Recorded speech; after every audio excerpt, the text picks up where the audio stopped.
Hey everybody, it's your Uncle Bear. So, a couple quick tips for winter driving, more to the point, preparing to park for the night when you're driving during the winter time.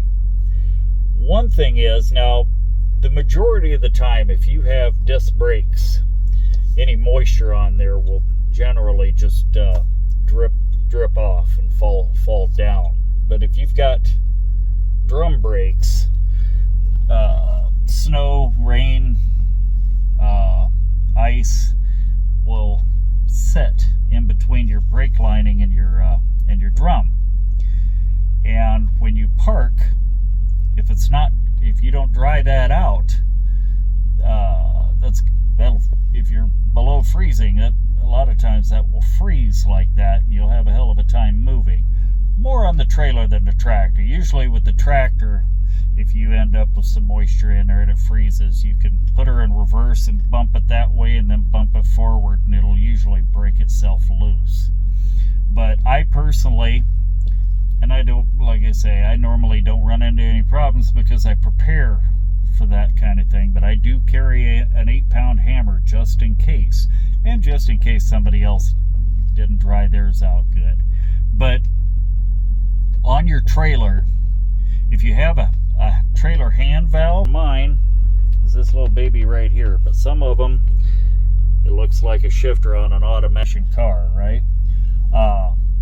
But about a block before you get to your destination where you're going to park, if you've been running through snow and ice and rain and stuff like that, and it's going to get below freezing, just put just a little bit of drag, not much, just a little bit of drag on that, off and on, until you get to where you're going to park, and that'll dry that out in there. It'll heat it up and dry it out so that doesn't freeze for you.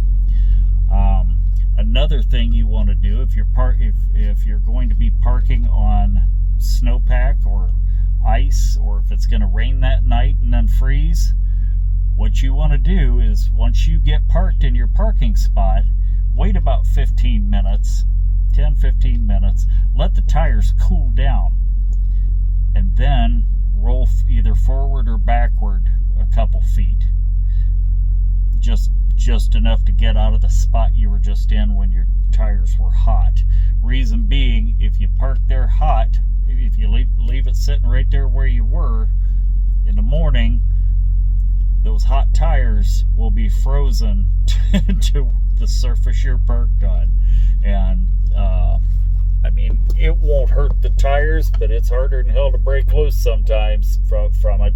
And if you're running recaps on your drives, I don't know, if I've never heard of it, but I imagine you could probably rip the skin right off of your recap. But like I say, you'll freeze solid to it. So let them cool down and just roll a couple feet forward or backward and get off of that surface where you were sitting with those hot tires. That's all I got for today, kids. Be safe out there.